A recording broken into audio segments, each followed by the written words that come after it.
욥기 16, 17장 읽겠습니다.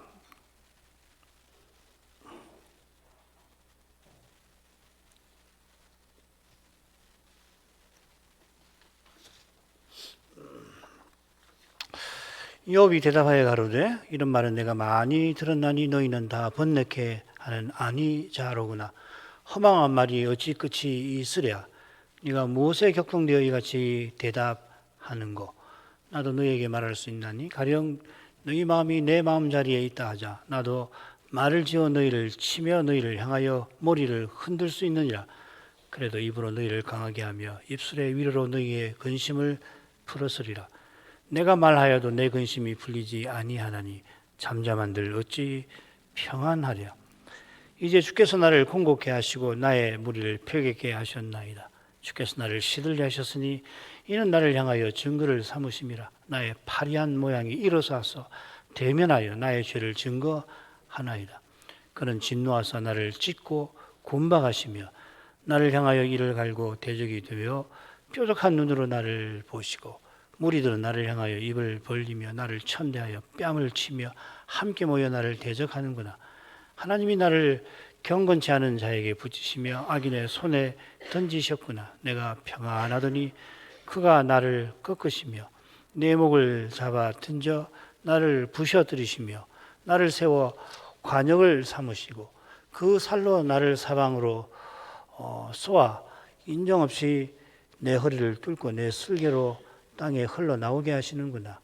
그가 나를 꺾고 다시 꺾고 용사같이 내게 달려드시니 내가 굵은 배를 꿰어매어 내 피부에 덮고 내 불을 티끌에 더럽혔구나. 내 얼굴은 울음으로 붉었고 내 눈꺼풀에는 죽음의 그늘이 있구나. 그러나 내 손에는 포악이 없고 나의 기도는 정결하니라. 땅아 내 피를 가리우지 말라. 나의 부르짖음으로 쉴 곳이 없게 하기를 원하노라. 지금 나의 정인이 하늘에 계시고 나의 부인이 높은 데 계시니라. 나의 친구는 나를 조롱하나 내 눈은 하나님을 향하여 눈물을 흘리고 사람과 하나님 사이에와 인자와 그 이웃 사이에 변벽하시기를 원하노니 수년이 지나면 나는 돌아오지 못할 길로 갈 것임이니라. 나의 기운이 새하여 없으며 나의 날이 다 하였고 무덤이 나를 위하여 예비되었구나. 나를 조롱하는 자들이 오히려 나와 함께 있으므로 내 눈이 그들의 격동함을 항상 보는구나. 청컨대 보증물을 주시고 친히 나의 보주가 되옵소서. 주 외에 나로 더불어 손을 칠 자가 누구리까? 주께서 그들의 마음을 가리워 깨닫지 못하게 하셨사오니 그들을 높이지 아니하시리이다. 친구들을 지적하여 해를 받게 한 자의 자식들은 눈이 멀지니라. 하나님이 나로 백성의 이야기거리가 되게 하시니 그들이 내 얼굴에 침을 뱉는구나.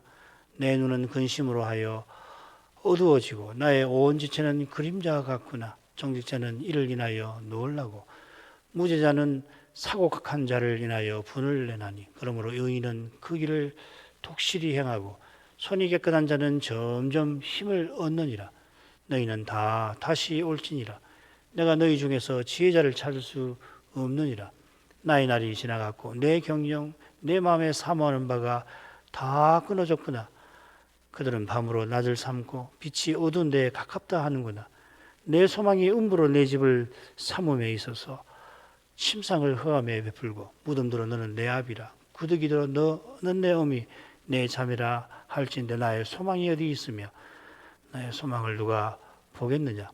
흙 속에서 쉴 때는 소망이 음부 문으로 내려갈 뿐이니라.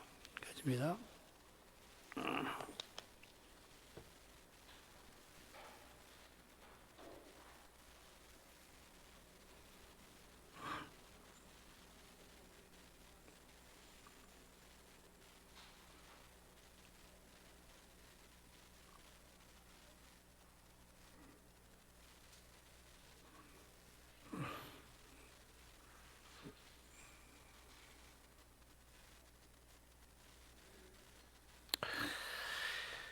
엘리바스의 훈계에 욥이 대답합니다. 엘리바스가 욥의 기도를 정리했는지 욥이 엘리바스에게 대답하면서 기도합니다만 기도가 첫째 논쟁에 비해 무척 짧습니다. 16절에 2절, 17절에 2절입니다. 엄밀하게 말하면 석절 반입니다. 모두.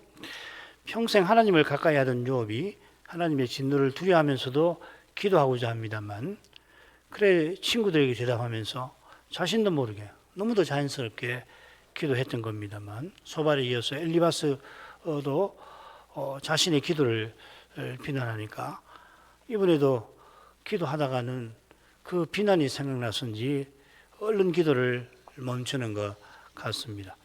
자, 이런 점에 비추어서 욥의 대답을 살펴보지요. 욥의 대답은 처음에 그가 생애를 저주할 때처럼 괴로운 심정을 보여주는 동시에 하늘의 하나님을 향한 처절한 호소를 드러냅니다. 줄거리 보겠습니다.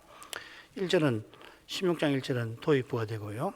16장 2절부터 6절까지가 첫째 단락입니다. 훈계하는 친구들은 허망한 말로 번뇌케 하는 아니자라 하고 토로하죠. 그 다음 16장 7절부터 16절까지는 하나님께서 욥을 대적하시고 진노하시는 내용이 길게 나옵니다. 그 다음 16장 17절부터 17장 3절까지는 그런 현실에서 욥은 하늘의 정인 하나님을 바라며 눈물을 흘리면서 호소를 합니다. 10장 4절부터 16절까지는 친구들 중에는 지혜자를 찾을 수 없고 소망 없는 자신의 죽음을 슬퍼하는 장면입니다. 첫째 단락에서 친구들이 번뇌케 하는 아니자구나 하면서 그들의 훈계가 허망한 말이라 한탄합니다. 넷째 부분도 결국 같습니다. 친구 중에는 지혜자를 참을 수가 없다고 한탄하면서 자신의 소망 없는 죽음을 슬퍼합니다. 이렇게 한탄하는 욥의 마음이 놀랍게도 하늘을 향합니다. 눈에서 눈물이 하염없이 흐릅니다만 고난받는 이 믿음의 눈은 하늘의 증인을 바라보며 그분이 자기의 보주가 되어주실 것을 구합니다. 그의 고백과 간구가 얼마나 놀라운 것인지 둘째 부분을 참조하면 생생하게 드러날 겁니다. 둘째 부분에서 욥은 하나님의 진노하심을 길게 토로하는데 그 가운데 10절 11절에서 사람들이 모여 자기를 비난하고 천대하고 뺨을 친다면서 이 연약한 사람의 외롭고 괴로운 심정을 그 가운데서 드러냅니다. 사실 이 단락 줄거리는 다른 단락에 비하면 훨씬 더 찾기가 어려웠어요. 욥기가 범상치 않은 고난의 신비를 다루는 터라 단락의 줄거리 찾는 게 매번 쉽지는 않습니다만은 이번 대답하는 단락은 욥의 복잡한 심경을 담아내서인지 특히 이제 네 번째 부분에서는 그 내용의 갈래 잡기가 퍽 힘든 것도 같습니다. 이런 게 이제 사실은 줄거리를 찾기 힘든 이것이 사실은 욥이 뭘 말하고자 하는가 하는 걸 찾는 데 도움이 되겠죠, 그죠? 차분히 앉아서 뭐 고난의 신학을 쓰는 게 아니잖아요. 얼마나 어려운 현실에 있는지를 이 줄거리를 찾기 어려운, 종잡기 어려운 이 구성을 통해 가지고서 드러내는 거거든요. 이게 뭐 명작입니다. 이거는 정말 세계 문학에서도 이만한 문학을 살 수 있을지 잘 모르겠어요. 도입부를 보겠습니다. 도입부는 욥이 대답하여 가로되 요건데 요점 말씀드릴게요. 이게 3장부터 첫 번째 논쟁 부분이 끝나는 26장까지 보면 딱 9번 나오거든요. 그러니까 논쟁에서 세 번, 두 번. 세 번째 논쟁은 소발이 훈계가 없으니까 욥의 대답은 8번입니다. 그래서 욥이 대답하여 가로되 그리고 욥이 대답하여 가로되 이렇게 있는데 머릿말도 3장 2절에도 그렇습니다. 3장 1절 같은데 3장 1만데요. 왜 3장 2절에 그리고 욥이 대답하여 가로되라고 표현했을까? 그거죠, 그죠? 그 전에도 말씀을 드렸습니다. 그렇게 한 이유는 친구들이 위로하러 왔다가 침묵하고 위로의 말을 전혀 건드리지 않습니다. 침묵하고 하면 있는 게 아니라 그들의 시선, 욥을 향한 시선이 어떠했던가 하는 것을 보고서 욥이 거기에 대한 대답으로 차라리 내가 태어나지 말았으면 그렇게 하는 거거든요. 요건 제가 조금 뒤에도 또 설명할 테니까 핵심은 그겁니다. 그거 참조하시길 바랍니다. 그러면 첫 번째 단락으로 가죠. 세수로 나눠볼게요. 2절, 3절, 4절, 5절, 그 다음 6절 이렇게 됩니다. 2절, 3절과 6절에서는 위로 평안이라고 하는 주제를 다루고 있습니다. 위로 아니자 위로자인데 번뇌케 하는 위로자다.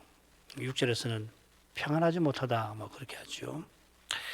친구들이 위로하러 왔지만 허망한 말을 쏟아내어 욥을 번뇌케 할 뿐입니다. 그런 훈계에 욥이 대답한 늘 괴로울 뿐입니다.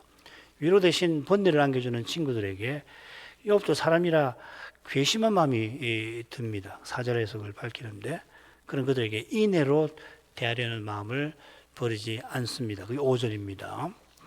자, 2, 3절로 가죠. 이런 말은 내가 많이 들었나니 너희는 다 번뇌케 하는 아니자로구나. 허망한 말이 어찌 끝이 있으랴. 네가 무엇에 격동되어 이같이 대답하는고. 이런 말을 많이 들었다 운을 뗍니다.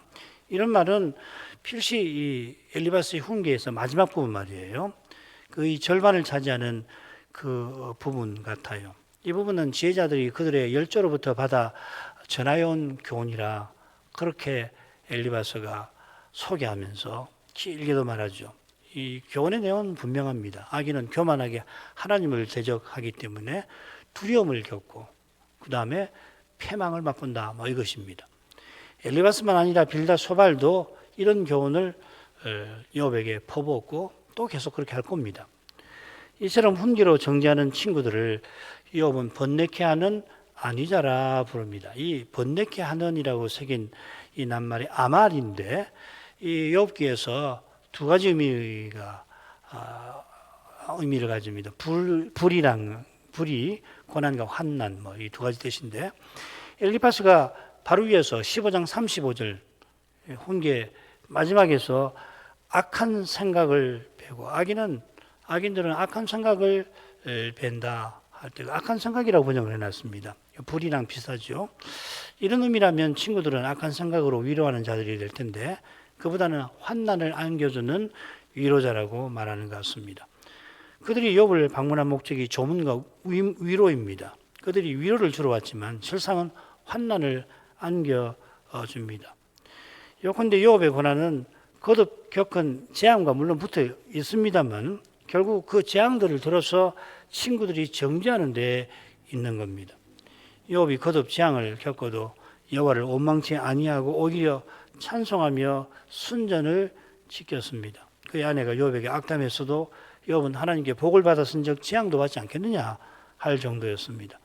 아내가 악담했으면 친척들, 심지어 종들, 심지어 동네 아이들까지 욥을 무시했을 거고 그 내용이 19장에 나옵니다. 그럴지라도 세 친구가 그렇게 욥이 오해받고 외로울지라도 세 친구가 욥의 현실과 심정을 살펴서 이 의인 욥의 고난에 함께 슬퍼하며 위로했다면 욥은 하나님의 뜻이 이런 고난의 현실에서도 여전히 이루어져 가는구나, 친구들이 있구나 하고서 자식과 종들의 상실을 슬퍼하는 가운데 악창의 고통을 견디며 잠잠히 죽음을 기다렸을지 모릅니다. 그랬을 것 같아요. 그러나 방문한 친구들이 당황한 침묵 보고서는 너무 놀라가지고서 침묵하고 이내 필시 부정적인 시선을 눈초리를 욥에게 보내서 거기에 욥은 낙담하고서는 생애를 저주할 만큼 고통스러웠던 것 같습니다. 그래서 3장 2절에 그리고 욥이 대답하여 가로되 이런 표현을 쓴 것 같아요. 그래서 생애를 저주하는 단락 처음에 이 그 이야기입니다. 필시 엘리바스의 마지막 훈계 때문에 욥은 허망한 말이 어찌 끝이 있으랴 합니다. 어찌는 원문에 없으니까 빼고 읽는 게 좋습니다. 허망한 말에 끝이 있을까? 이렇게 새기는 게 맞습니다. 어찌는 없습니다. 분명 기록된 것보다 엘리바스가 훨씬 많은 말을 쏟아냈겠죠. 그 말을 어떻게 다 외워서 썼겠습니까? 핵심만 썼겠죠. 허망한 말은 엘리바스가 둘째 논쟁 시작하면서 꺼낸 헛된 지식을 겨냥한 표현 같습니다. 욥의 대답이 헛된 지식이라 그랬죠, 그죠? 동풍을 품에 안는구나. 허망한 헛된 똑같은 낱말을 새겼습니다. 루아흐라고 하는 바람이란 말. 여기서는 바람입니다. 엘리바스가 요업의 대답을 헛된 지식이라고 비난했는데 요업은 엘리바스의 훈계를 헛된 말이라고 응수한 겁니다. 응수한 이유가 있을 것 같아요. 엘리바스가 헛된 지식으로 대답하는 요업이 하나님의 루아흐에 입김에 사라질 거라고 정죄했던 겁니다. 까닭없이 게다가 친구에게서 정죄받는 것이 연약한 인생에게 얼마나 괴로운 일인지 짐작합니다만은 욥의 괴로움은 그저 억울한 심정에만, 개인적 억울함에만 있는 게 아닙니다. 까닭없이 죄인 만들고 미워하는데 어떻게 고운 마음, 선한 마음을 품기가 쉽겠습니까? 얼굴이 굳어지는 거고 마음은 차가워지는 거 아니에요. 경계심이 든단 말이죠. 그러나 욥같이 위대한 종들은 이런 경우에 자기가 오해와 비난받는 게 대수가 아닌 것 같아요. 대수가 아닙니다라고 했는데 그런 것 같아요. 그 정죄와 비난이 자기가 믿고 섬기는 하나님의 뜻과 그 일을 허무는 사실에 이 위대한 종들은 괴로워하는 것 같습니다. 거기에도 그들의 위대함이 있겠죠. 욥이 이런 거룩한 슬픔을 넷째 부분에서 쏟아내는 것 같습니다. 이게 주님께서 산상보원에서 언급하신 애통하는 자의 심정이겠죠. 애통하는 자는 복이 있나니 저희가 위로를 받을 것이며 받은 대로 갚아주려고 하는 사람은 이런 슬픔이 마음에 일어나질 않습니다. 보복은 죄 있는 사람이 의를 세우려는 교만과 붙어 있습니다. 심판은 하나님께 속합니다. 이 고백이 다시 오실 그리스도를 바라는 믿음과 딱 붙어 있습니다. 지금 여기서는 이 헤레에서는 전도자의 심오한 통찰대로 악인이 형통한, 심지어 죽는 순간까지도 형통한 일들이 비일비재합니다. 참된 교회와 신자의 순환과 고난은 사람의 눈에 당사자에게도 너무나 비참합니다. 계시록의 5째인 장면에서 순교당한 영혼들이 고난 없는 하늘에 이르러서도 언제까지니까 토로하지 않습니까? 참 언제든지 생각해봐도 참 신비한 장면이다. 복된 하늘에 이르렀는데 여전히 언제까지니까 하잖아요. 신자와 교회의 고난은 말씀의 깨달음에 비춰도 때로는 받아들이기 힘듭니다. 말씀을 깨달으면 뭐 고난은 받으라고 하셨으니까 받지, 얼마든지 받지, 이것이 좋은 기회가 될 거야, 이길 수 있어. 이건 고난 받는 사람의 태도일 수도 없고 그런 사람은 고난 안 받습니다. 욥의 고난이 대표적이죠. 이렇게까지 친구들이 집요하게 정죄하는 일이 어떻게 일어날 수가 있습니까? 오해, 미움, 시기심 뭐 이런 거 가지고 설명을 꽤 할 수 있습니다만 그걸로 설명되지 않는 신비한 측면이 고난에 있는 겁니다. 그 신비는 하나님이 참소자 마귀와 싸우시는 거룩한 역사와 붙어 있죠. 이 자체가 신비하잖아요. 현실 세계 배후에 있는 신령한 세계에서 일어나는 일이란 말이죠. 믿음의 길에서 오해와 미움을 받는 것은 그리스도와 함께 하게 하신 데에 있는 겁니다. 사람으로 행하면 그런 오해와 미움을 받지 않습니다. 육신으로 살면 오해와 미움 전혀 안 받는다는 뜻 아닙니다. 믿음의 길에서 받는 오해와 미움은 신비한 데가 있다 하는 겁니다.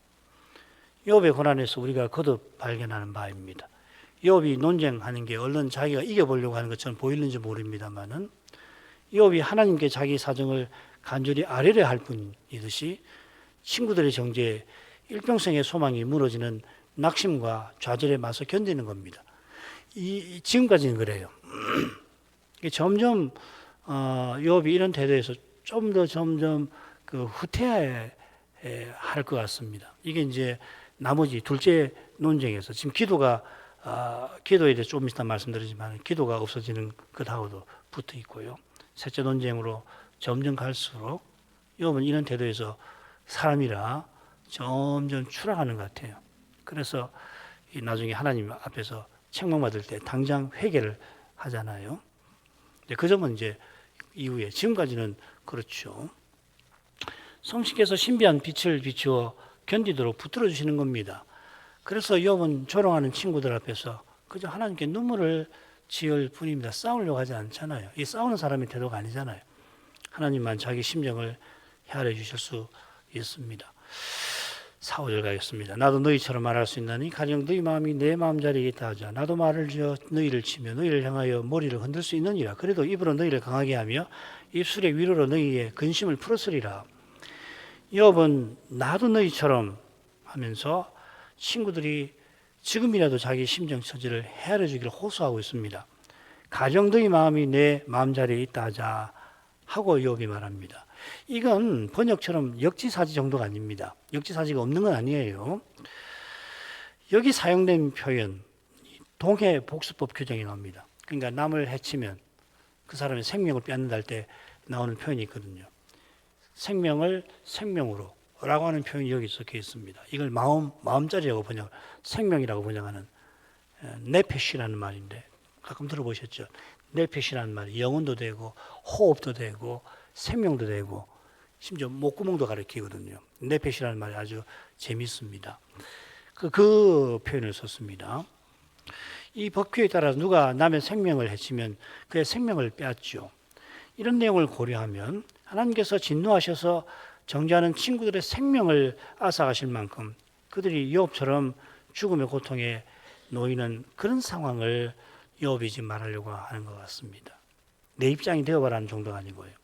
너희들이 이렇게 나를 쳐서 하나님께서 목숨을 앗아가실 만한 그런 처지가 된다고 해보자 이 말이거든요. 하나님께서 자기를 정죄한 책임을 물어서 친구들에게 진노하셨으니까 나에게 해코지를 해서 나에게 악의적으로 해서 하나님이 진노하셨으니까 나도 말을 지어 너희를 치며 너희를 향하여 머리를 흔들 수 있다 말하는 겁니다. 적당한 말을 엮어서 그들을 정죄하고 조롱할 수 있다는 말입니다. 지금 친구들은 필시 자기네가 그렇게 정당하게 욥을 조롱한다고 생각할 테죠. 그러나 그들은 매우 악하게 조롱합니다. 자기네가 얼마나 욥을 심하게 정죄하는지도 모를 겁니다. 이만큼 육신적 태도는 사람을 어둡게 합니다. 무슨 짓을 하는지 모르는 거예요. 육신적인 태도를 행하면 자기가 무슨 말 하는지 그게 뭔지 모르는 거거든요. 그래도 라는 표현이 원문에 없지만 문맥상 자연스럽게 납니다. 그런데 여러분 이 없는 그래도를 가로를 함치고 욥이 잠시 말을 멈추는 모습을 떠올려 보십시오. 그럼 어떻습니까? 욥이 지금 친구들이 하듯이 그러나 친구들과는 달리 그들을 얼마든지 그런 경우에 조롱할 수 있습니다만은 잠시 속으로 갈등하고서 그러면 안 되지 하고서 그런 생각을 누르면서 5절을 말했을 것 같습니다. 저는 이렇게 해석하고 싶어요. 그래도를 가로묻고 잠시 동안 그런 마음, 그래서 이런 마음 품으면 안 되지. 그렇게 하는 것 같아요. 그렇게 한번 읽어보십시오. 저는 이렇게 읽는 것이 욥이 지금 말하고자 하는 태도나 심정을 이해하는 데 더 도움이 됐습니다. 욥이 앞서 친구라면 여호와 경외하기를 저버린 친구에게 인애로 대해야 된다 밝히지 않았습니까? 친구가 여호와 경외하기를 피한 탓에 진노를 당할 경우라도 그 친구가 자기에게 직접 혹은 딱히 해코지한 것이 없다면 그러면 인내로 대하는 것이 그나마 할만하겠죠. 아이고 불쌍하구나. 어쩌다가 저랬을까. 지금 새 친구는 욥을 얼마나 비난하고 정죄하는지 모릅니다. 욥이 위대한 종이지만 그도 사람이니 갈등할 만한 것 같습니다. 마음의 갈등을 억누르고서 욥은 입으로 너희를 강하게 하며 입술의 위로로 너희의 근심을 풀어서이라 말합니다. 이런 경우 기도하는 거거든요. 위하여서 기도하게 되잖아요. 신자는 그렇게 하는 건 아이고 잘됐다, 잘 망했다 그렇게 악하게 하더니 아주 고시다 그렇게 하는 게 아니라 그 영혼을 불쌍히 기도하는 거잖아요. 그래야 합니다. 이게 바울 사도가 악을 악으로 갚지 않고 선으로 갚는 심정과 태도가 붙어 있겠죠. 이런 심정은 까닭없이 오해하고 미워하는 일을 위하여 기도하게 될 것입니다. 혹 그가 하나님의 징계를 받아 괴로운 처지에 내몰렸어도 조롱하지 않고 오히려 슬퍼할 것입니다. 어떻게든지 돌이켜서 하나님 말씀대로 살기를 구하는 거죠. 이런 데서 악의 권세가 세상에서 참으로 억제되는 거고 보복하지 않는 신자에게서는 굴복됩니다. 설명하려면 긴데요. 가끔씩 하나님이 대재난을 일으키면 잠시 악이 억제가 되긴 해요. 그렇지만 그런 경우에도 악은 여전히 있잖아요. 하나님께서 이 세상 악을 참으로 억제하실 뿐만 아니라 심지어 굴복되게 하는 방식이 뭐냐면 보복하지 않고 오히려 선으로 선대하라 하시는 겁니다. 그게 그 과정에서 뭐가 발생하냐면 고난이 발생하는 거잖아요. 악을 악으로 갚지 않고 선으로 갚으면 지는 거잖아요. 그 당하는 거라고요. 당하는데도 보복하지 않고 더 당하고 오히려 위에서 기도한단 말이죠. 이게 고난이라고요. 그런데 그렇게 해야만 악이 굴복이 되는 거라고. 아시겠죠? 이게 너무너무 심미한 겁니다, 사실은. 그죠? 요업이 그런 걸 이야기를 하고 있는 거거든요. 6절로 가죠. 내가 말하여도 내 근심이 풀리지 아니하나니 잠잠한 들 어찌 평안하랴. 내 근심, 그 에브라는 말이 둘째 재앙 직후에 한 번 더 나옵니다. 2장 13절에 그 곤고함이라고 번역했습니다. 이 곤고함, 근심이 어떤 것인지 첫째 논쟁에서 요업의 마지막 문장에서 짐작됩니다. 자기의 살이 아프고, 여기 곤고함이라고 번역한 말에 동사가 나옵니다. 아프고 자기 마음이 슬플 뿐이니이다. 요업은 악창에 죽음의 고통을 맛보는 동시에 친구들의 정죄에 영혼의 슬픔을 느낍니다. 영혼의 슬픔은 기도조차 하기 힘든 처지와 붙어 있습니다. 요업이 엘리바스의 훈계에 대답한들 그의 근심이 풀리지 않습니다. 그렇다고 잠잠한들 역시 달라지지 않습니다. 친구들의 훈계를 더는 듣지 않더라도 이미 들은 것만으로도 요업의 근심은 사람이 견디지 못할 정도인 것입니다. 요업의 근심이 어떤 것인가? 왜 이렇게 표현하는가? 둘째 부분을 보면 우리가 짐작할 수 있어요. 셋으로 나눠볼게요. 7, 8절 하나님이 공곡케 하시고 나의 무리를 배격케 하셨다. 요업의 기도 부분입니다. 그 다음 9절부터 14절에서는 하나님이 진노해서 요업을 치신 내용이 길게 나오고 그 가운데 무리들이 요업을 멸시한다는 내용을 가운데 끼워넣습니다. 가운데 있다고 볼 수 있어요. 그리고 15, 16절은 죽음 같은 고통에 처해 있다고 요업이 호소합니다. 요업은 하나님이 자기를 공곡케 하셨다고 토로합니다. 공곡케 하신 것은 죽음 같은 고통입니다. 이 고통은 진노하신 결과입니다. 요업은 사람들의 미움, 멸시, 적대감에서 이 하나님의 진노하심을 생생하게 맛보고 있고 그걸 토로하고 있습니다. 자, 처음 부분 16장 7, 8절입니다. 고쳐주십시오. 이제 주께서 나를 공곡케 하시고 나의 무리를 배격케 하셨나이다. 주께서 나를 시들게 하셨으니 이는 나를 향하여 증거를 삼으심이라. 나의 발의한 모양이 일어나서 대면하여 나의 죄를 증거하나이다. 6절 처음에 요업은 참으로 아주 강한 말이에요. 절절히 자기의 공감을 호소합니다. 참으로 하면서 이 부분은 요업의 기도입니다. 첫째 논쟁에서 친구들에게 대답할 때마다 어느새 기도했죠. 요업의 기도를 비난하던 소바락에게 대답할 때는 요업의 기도가 특히 깁니다. 그래, 한번 내 기도 들어봐라. 그 말이 아니죠, 그죠? 기도를 비난하지만은 그런데도 요업이 길게 기도를 해요. 유난히 길죠. 31절에 됩니다. 75전인가 되니까 거의 40%좀 되나요? 일평생 하나님을 가까이 하던 주의 종이 함께 여호와를 섬기는 친구들 앞이니까 기도하는 건 너무나 자연스러운 거 아닙니까? 신자들이 모여서 이야기를 나누고 기도합시다 하면서도 속으로 얼마든지 기도할 수 있고 그렇죠. 게다가 이 지도자들 아닙니까? 엘리바스가 요업의 가정한 기도에 자기가 하나님 앞에 묵도하기 힘들다고 비난했기 때문에 자기 검열에 걸려서 요업이 기도하기가 실로 힘듭니다만 그런데 이번에도 어느새 기도합니다. 6절 전반절에서는 요업이 2인칭에 3인칭을 써요. 그분께서 나를 공곡케 하셨다. 이건 친구들에게 하는 말이죠. 그죠? 우리는 이 주께서라고 2인칭, 이 유의 높임말로 주께서 이렇게 번역했지만 이게 그분께서입니다. 그러니까 친구들에게 이야기하는 거예요. 이제 그분께서 나를 공곡케 하셨고 하고서 그 다음에 후반절부터 기도가 나오는 겁니다. 번역에는 안 살아납니다만은. 그 후반절에 가서 갑자기 주께서 배격케 하셨나이다. 이렇게 기도로 옮아가는 거거든요. 요거는 좀 표시하셔가지고서 그런 친구들 앞에서 이야기하다가 바로 이 기도로 옮아가는 이런 걸 한번 음미해 보시면 좋겠습니다. 그러니까 기도가 두 절이 아니라 한 절 반밖에 안 되는 겁니다, 실은. 두 문장 아래다가 엘리바스의 비난이 생각나서겠죠. 이내 기도를 멈춥니다. 내가 또 비난 받을 일을 하는구나. 이렇습니다. 참 이런 게 고통스러운 거거든요. 조금 뒤에도 욥이 역시 기도하다가 잠시 하다가 맙니다. 17장 3, 4절이 그렇습니다. 그 후 17장 3, 4절 이후로는 제가 이번에도 찾아봤지만 셋째 논쟁까지 욥의 대답에 기도가 나오지 않습니다. 참 생각이 얼마나 하는 거죠, 그죠? 이게 괴로운 거예요. 기도할 수 없는. 욥은 하나님께서 자기를 공고케 하셨다고 토로합니다. 이 공고케 하다라고 새긴 이 낱말은 앞에 살핀 공고함하고 다른 말입니다. 엘리바스의 첫째 훈계에 2번 나옵니다. 2번 더 나옵니다. 모두 3번인데 4장 2절 5절. 엘리바스가 욥을 훈계할 때 그가 견디지 못하는 모습, 지쳐서 견디지 못하는 모습을 가리켰습니다.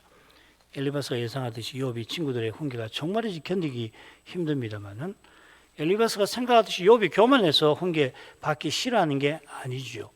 교만한 친구들이 욥을 까닭없이 정죄해서 그런 겁니다. 아무리 생각해도 너무도 이상할 정도로 정죄를 하니까 욥은 하나님이 나를 진노하신다라고 밖에 생각할 수 없을 지경인 겁니다.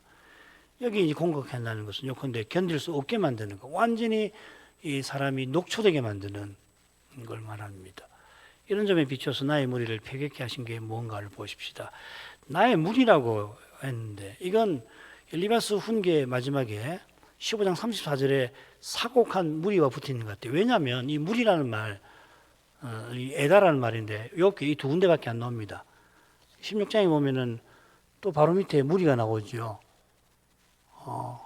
10절에 무리들 나오잖아요. 이 무리들은 이 말 아닙니다. 나중에 설명하겠습니다. 사곡한 무리는 하나님을 잊어버린 자들인데 빌닷이 욥을 비난하며 쓴 말이죠. 소발도 빌닷처럼 하나님을 잃어버린 사람, 그러니까 하나님 없는 사람이 하나님께 드리는 기도를 악용한다고 비난하잖아요.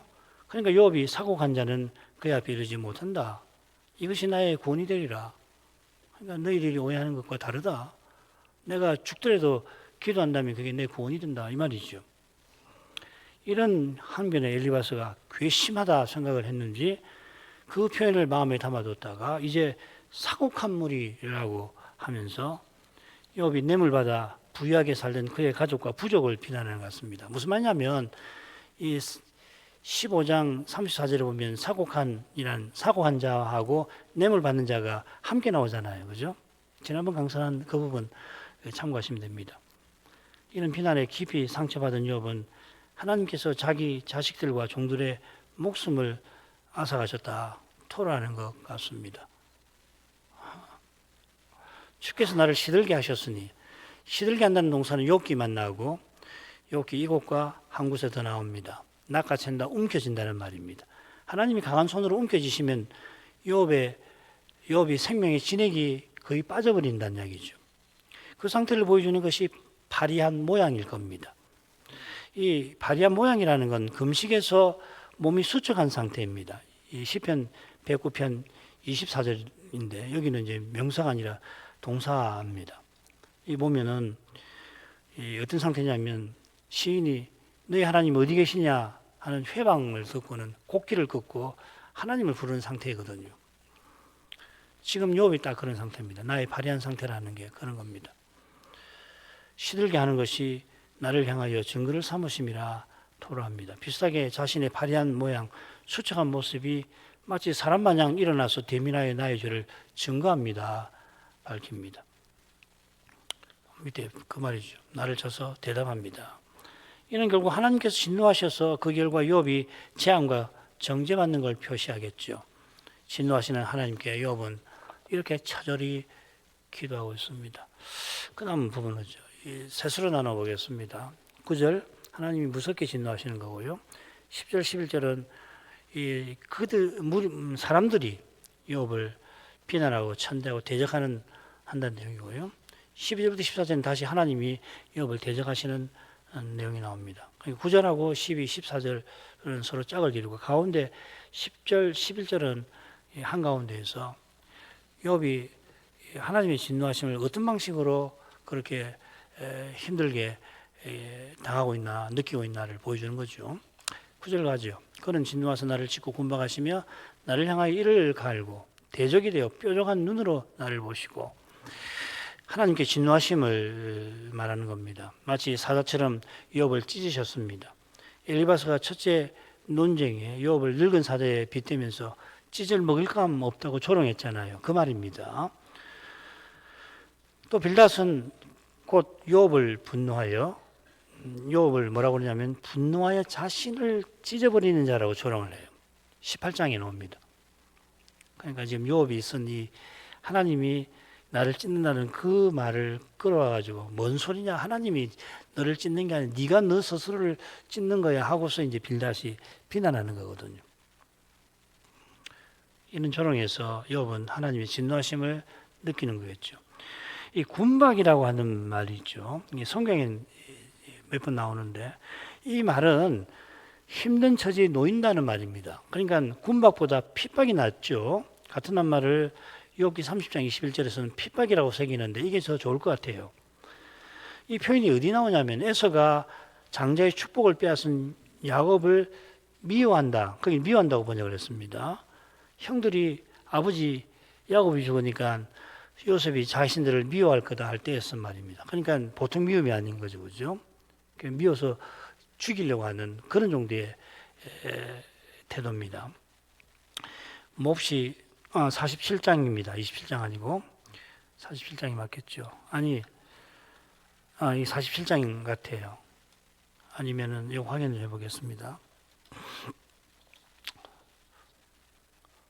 야곱 부분이 창세기 27장 41절이고 그 다음에 사후에 요셉에게 쓴 것은 50장이 될 겁니다. 제가 50장 몇 절인지 찾아서 올리도록 하겠습니다.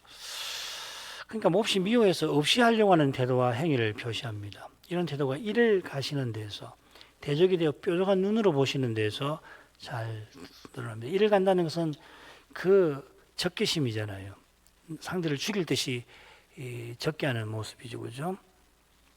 불못에서 악인들이 이를 갈며 슬퍼한다고 그랬잖아요. 뾰족한 눈이라고 새긴 표현은 칼을 예리하게 간다는 이미지가 있어요. 그러니까 하나님께서 어떻게 대하시냐면 죽일 듯이 대하신다 하는 표현이겠죠. 얼마나 두렵겠습니까, 욥이. 그 다음 가죠. 무리들은 나를 향하여 입을 벌리며 나를 천대하여 뺨을 치며 함께 모여 나를 대적하는구나. 하나님이 경건치 않은 자에게 붙이시며 악인의 손에 던지셨구나. 이 무리들은 11절에 악인이나 경건치 않은 자들이 있겠죠. 욥은 번역대로 무리들이라고 한 게 아니라 그들이라고 말합니다. 3인칭을 썼습니다. 그들은 입을 벌리는데 짐승이 입을 벌려 먹잇감 삼키는 모습입니다. 천대하여 뺨을 치는 것은 심한 모욕을 안기는 거죠. 근동사회에서 가장 모욕을 주는 행위가 뺨치는 거죠. 그죠? 특별히 이제 비슷한 게 신발을 들어서 던지는 것도 비슷합니다. 함께 모여 대적하는 것은 욥을 둘러싸고 공격하는 겁니다. 그러니까 9절에 여호와 하나님이 진노하시는 모습과 닮았죠. 겹치죠. 이미지가. 그 이유가 11절에 나옵니다. 하나님이 욥을 불경건한 자에게 붙이시고 악인들의 손에 던지신 까닭에 욥이 10절처럼 핍박을 받는 거겠죠. 하나님이 욥에게 진노하셔서 욥에게 폭력과 모욕을 안기게 하는 자들이 누굴까? 그들이 누굴까 생각해 볼 만합니다. 16장 20절에 나의 친구들은 나를 조롱한다고 밝힌 것을 보면 이 지금 10절의 무리들, 그들의 친구들이 포함되는 것 같습니다. 많은 학자들은 친구들이라고 보죠. 아울러 경건치 않은 자, 아빌이란 말인데 이게 어린 아이들이라는 뜻도 됩니다. 그런데 이 아이들도 역시 욥을 업신여기고 조롱합니다. 19장 18절이에요. 바로 위에는 종, 아내, 동포도 그 욥을 미워하고 천대한 사실을 욥이 언급을 해요. 바로 뒤에는 나의 가까운 친구들, 나의 사랑하는 사람들이 자기를 미워하고 자기의 대적이 되었다고 한탄합니다. 그러니까 욥이 지금 새 친구를 콕 집어서 악인이라고 말하는 게 아닌 것 같아요. 그처럼 지금 욥이 괴로워하는 것은 하나님이 자기에게 진노하시는 사실이고 게다가 그 영문을 알지 못하는 사실이죠. 나를 괴롭게 하는 저놈들 두고 보자 그런 마음이 아니고요. 하나님 나를 이렇게 진노하시는구나. 실은 영문을 알고자 하나님께 얼마나 간절히 아뢰는지 모릅니다만은 하나님은 응답지 아니하십니다. 하나님이 나를 무척 진노하신다고밖에 생각할 수 없는 거죠. 그런데도 성심께서 신비하게 역사하셔서 욥도를 계속 하나님을 부를 심령을 갖게 하십니다. 그러나 친구들의 정죄와 비난이 생각나니 욥은 기도하다가 이내 멈춥니다. 이게 고난의 힘든 점이겠죠. 그죠? 하나님 말씀 의지해서 나를 미워하고 까닭없이 오해하는 자를 선대해야지. 위에서 기도하는 마음이 드는데도 그게 사람이니까 그게 현실을 확 오면은 마음이 확 막히는 아니겠어요? 이렇게 답답한 처지에서 욥은 조롱하는 친구들 앞에서 그냥 하염없이 눈물을 흘리며 하늘에 계신 거룩하신 증인을 계신다고 고백을 합니다. 성심께서 이처럼 연약한 인생을 통해서 결국 오실 메시아를 증거하는 거 아니겠습니까? 이만큼 하죠. 기도를 좀 읽겠습니다. 엘리바스에 이어지는 훈계, 욥은 기도조차 하기 힘듭니다. 두 번째 논쟁에서 욥은 엘리바스에게 대답하면서 두 문장 남짓 기도를 두 번 할 뿐이고 세 번째 논쟁까지 그의 대답 중에 기도하지 않습니다. 속으로야 계속 기도했겠습니다만 첫 번째 논쟁에서 친구들에게 대답하면서 자연스럽게 하나님을 부르던 대로는 더 이상 하지 못하게 된 거죠. 그만큼 친구들의 정죄에 욥은 심한 고통을, 어쩌면 큰 충격을 받았겠죠. 받았을 것도 같은 게 아니라 큰 충격을 받았습니다. 왜 친구들이 이렇게까지 정죄하는지 이해할 수가 없습니다. 바로 여기에 욥의 고난의 깊이와 무게가 있습니다. 사실 믿음의 길에서 겪는 고난은 이런 신비한 측면이 있습니다. 신자도 잘못하면 얼마든지 비난받을 수 있듯이 불신자도 삶의 길에서 오해와 미움을 받을 수가 있습니다만 그들이 고난은 받지 않습니다. 이 고난이 그리스도와 함께함이라 그렇습니다. 욥의 고난도 오실 메시아를 바라보는 데서 생긴 거죠. 물론 욥의 고난은 평범한 우리 신자는 감히 경험하지 못할 그런 겁니다만 범위와 정도에서는 달라도 본질에서는 다르지 않습니다. 누구든지 죄와 죽음의 현실을 믿음으로 대면할 때 겪는 당사자도 다 헤아리지 못하는, 때로는 도무지 이해하기 힘든, 말씀으로 도무지 해명할 수 없는, 이해할 수 없는 미움과 오해를 받을 수 있는 겁니다. 이해하기 힘든 만큼 신자도 연약한 인생이니 좌절하고 낙담합니다. 사도는 영혼이 짓눌리는 근심을 날마다 겪었다고 밝힙니다. 이게 얼마나 우리에게 위로가 됩니까? 이 근심 때문에 그도 좌절하고 낙담했다는 건 물론 아닙니다만 사도 스스로는 이 영혼을 짓누르는 근심을 이기지 못했습니다. 마땅히 구할 바를 알지 못하는 연약함이 낙담과 좌절로 이어지기가 쉽습니다. 그러나 연약한 우리 안에서 성신님께서 말할 수 없는 탄식으로 우리를 위하여 간구하시는 덕분에 나는 이 현실에서 마땅히 구할 바도 모르고 어떻게 구해야 될지도 모르고 기도한다고 하지만은 하나님은 들으시는 것 같지 않고 기도를 잘못했나, 이렇게 기도하는 것이 아닌가, 다른 것을 구해야 되나, 그러니까 기도를 할 수가 있나요? 하다가 멈추고 그런단 말이에요. 그러나 성신님은 우리 안에서 이런 우리를 위해서 하나님의 뜻을 따라 기도하십니다. 물론 그리스도가 함께 하시겠죠. 여기 답이 있는 거예요. 내가 구원을 이루는데 기여하는 거 아닙니다. 하나님이 구원하시고 그리스도와 교회를 세우시는 거거든요. 이걸 여기서 발견하는 거죠.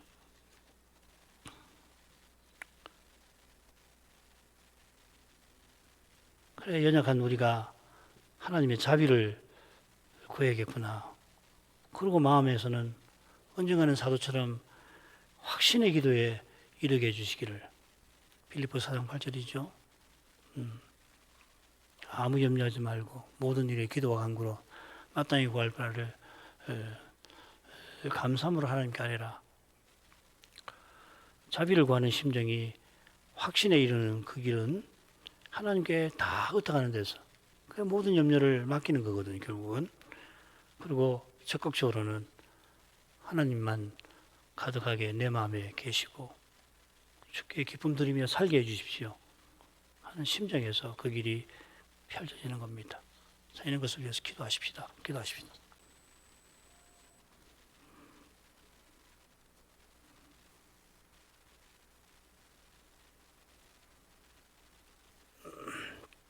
기도하겠습니다. 거룩하신 아버지, 이 밤에 저희가 엘리바스의 훈계에 대답하는 욥의 그 고백의 내용과 그 고백하는 심정을 살폈습니다. 욥이 첫 번째 논쟁에서 새 친구에게 대답하면서 이 종에게는 너무나 자연스럽고 당연하게 하나님께 기도하였습니다. 특별히 소발에게 대답하면서는 욥이 실로 길게 기도하였는데 그만큼 욥은 하나님 외에 자기 심정을 헤아려 줄 리가 없었을 뿐 아니라 심지어 이 가련한 자신에게 하나님이 심판하신다고밖에 생각할 수 없는 처지에서도 자기의 소원, 자기의 소망에 관하여 꼭 아뢰어서 그 소망을 하나님께서 허물지 말아주시기를 구하려 하였던 줄 압니다. 친구들과 논쟁에서 이겨버리라는 그런 생각이 아니고 새 친구가 하나같이 자기를 정죄하고 곁에 있던 아내, 친척, 종들, 말 아이들마저도 욥을 오해하는 상황에서 그저 개인의 억울함을 토로하고 풀어보자 한 게 아니라 일평생 믿음의 길을 걸어오면서 자기 생명 마냥 자기 목숨보다 고귀한 하나님의 거룩한 기업이 무너지는 것 같은 그 현실을 하나님께 아뢰고 하나님께서 거기서 자신과 자신의 부족을 하나님의 경영하시는 기업을 건져주시기를 구하려 했던 줄 믿나이다. 당대 아브라함이 그런 신앙으로 살았고 그런 신앙이 역사를 통하여 흐르는 주리의 신앙인 줄 압니다. 이 신앙의 길이 얼마나 힘든지 사람은 스스로 택하지도 않고 스스로 걷지도 못하는 길인 것을 욥의 고난에서 다시금 확인합니다. 친구들이 욥의 기도를 그렇게 비난하자 욥이 마치 이제 기도마저 하기 힘들게 되었던 것을 본문에서 알게 되었습니다. 엘리바스에게 대답하면서 자기도 모르게 어느새 기도하지만 두 문장 아래고서는 기도를 그가 멈춥니다. 필시 친구들의 오해와 비난에 욥이 서둘러 자기 기도를 멈춘 것 같습니다.